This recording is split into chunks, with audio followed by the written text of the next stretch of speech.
Kamusta mga chief? Tatakamin ko muna kayo For today's lunch, luto tayo ng chicken lechon paksiw. Ito yung version ko Kung may sobra o kulang, sakto lang yun. Tayo naman ang kakain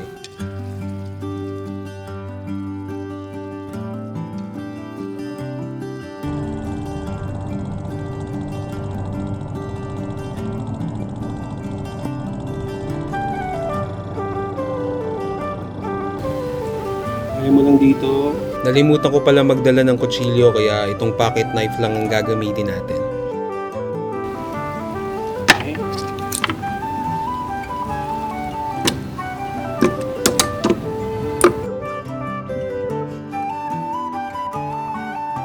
Lagyan ng paminta, lagyan ng garlic powder, lagyan ng asin bago iprito.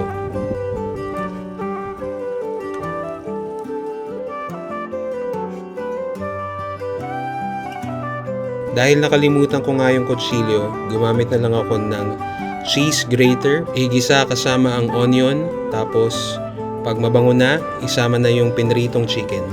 Lagyan ng suka, tapos lagyan ng dahon ng laurel.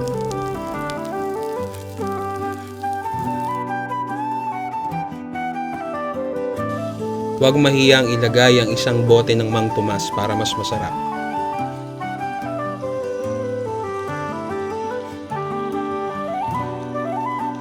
Siyempre, Pinoy tayo, hindi tayo magsasayang. Lagyan ng konting tubig yung bote ng Mang Tomas, tapos lagyan ng kalahating chicken cube. Lagyan ng paminta, lagyan ng konting tubig, tapos haluin.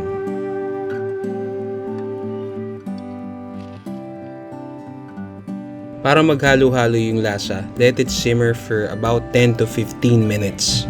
Hindi rin pala kailangan gumamit ng bagong pritong manok para dito. Yung mga tira-tirang pritong manok sa fridge, pwede na yon.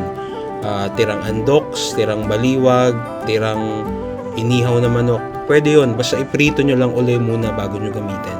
Tapos kung gusto nyo ng medyo maanghang, lagyan nyo ng sili. Nasa sa inyo na yon. At ganyan magluto ng chicken lechon paksiw. Sensya na mga chifa, hindi ito yung usual format ng travel show natin. Parang medyo nahihiya ata ako today.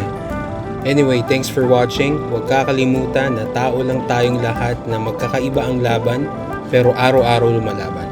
Maikli lang ang buhay, hindi natin alam kung hanggang kailan tayo malakas. Mahalin ang kapwa, palayain ang sarili sa pamamagitan ng pagpapatawad. Ako si Traveling Chief, salamat sa panonood.